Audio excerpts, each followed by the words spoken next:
Hi everybody, we are in week 12 and I will apologize in advance. There is a fly on my window right now. I see him.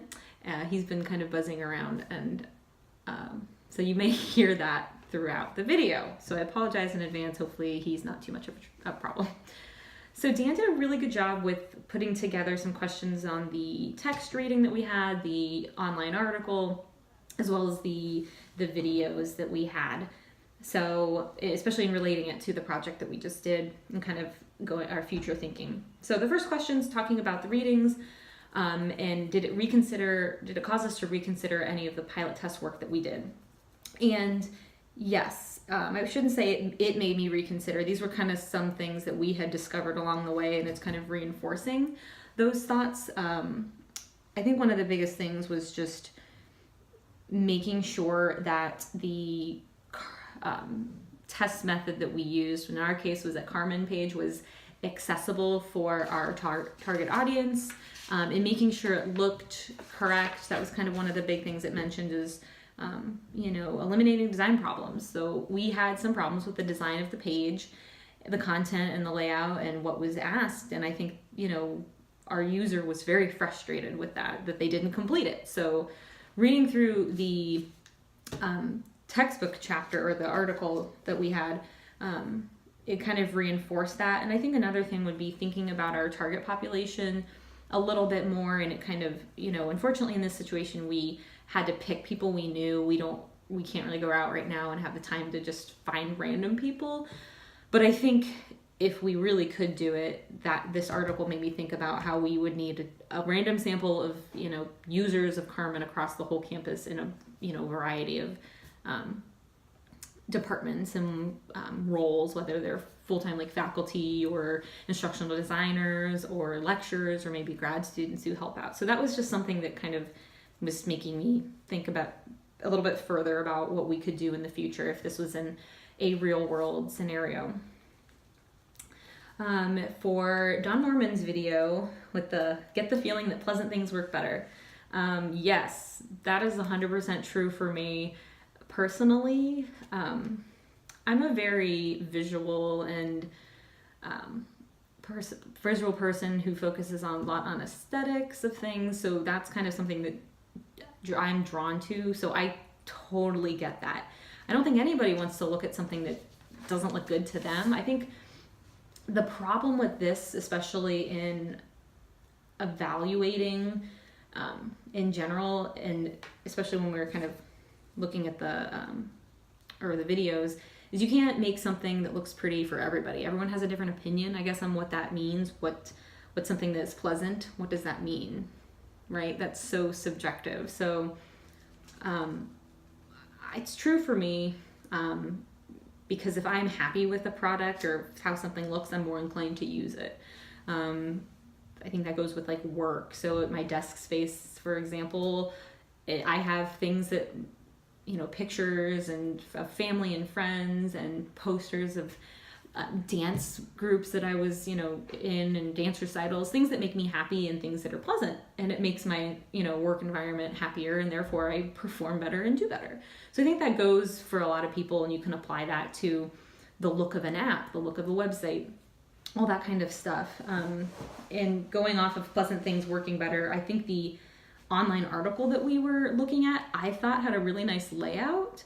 I was very impressed with the website, and it was kind of nice to read it. Not that I wouldn't have read it, but just that made it even easier.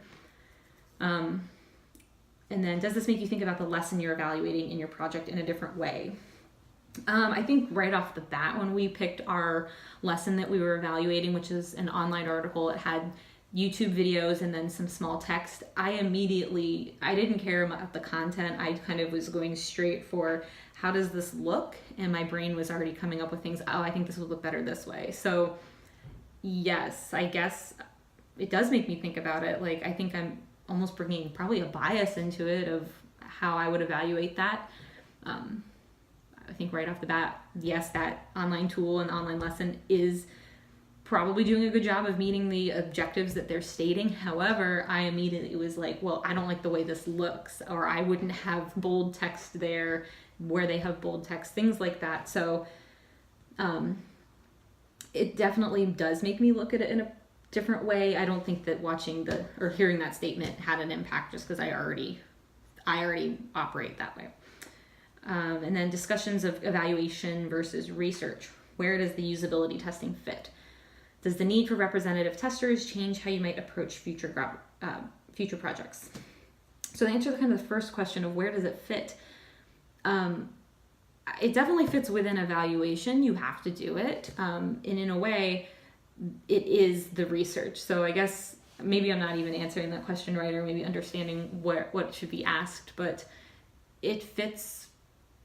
It is a necessary part of evaluation, doing these test groups and having the different phases of a test group, starting with maybe like one person to kind of be your guinea pig, and then doing a slightly larger group, and then eventually you put it into the real world application and test it there.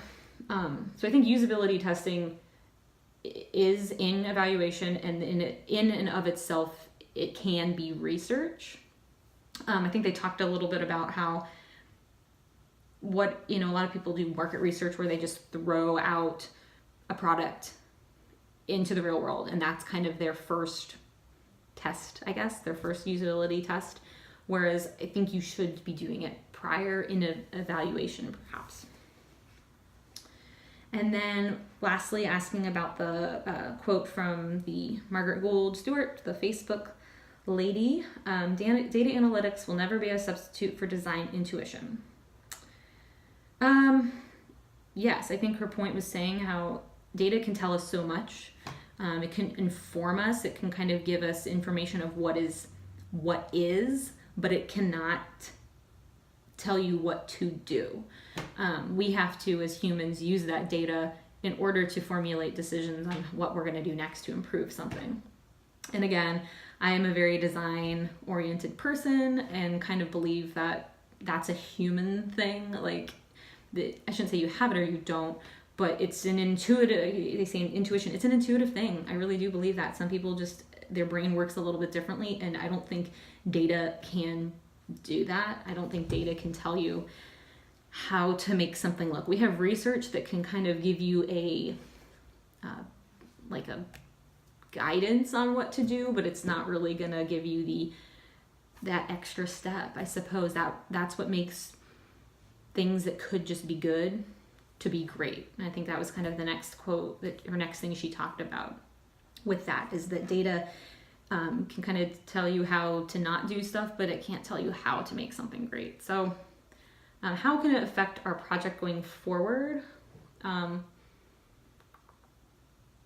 I think we did a good job of already kind of correcting our layout of the test that we're doing with the Carmen page. So I think just kind of being aware of that we had our feedback from our pilot test person of like what to do, but ultimately it was up to us as people and humans and using our brains to kind of determine what would be the best and what would be the most appropriate. So hopefully that answers all the questions. I really liked these videos and this content, which did kind of seem like it was almost thrown into the mix. However, definitely relevant, very relevant, and interesting to think about in an evaluation context, and how it really does make a difference, the design aspect of things and how things look and how things work and like interface and all that kind of stuff. So I look forward to seeing everyone's responses, and have a nice long weekend with Veterans Day. Hopefully everybody gets it off for work. If not, I'm sorry. And have a good weekend.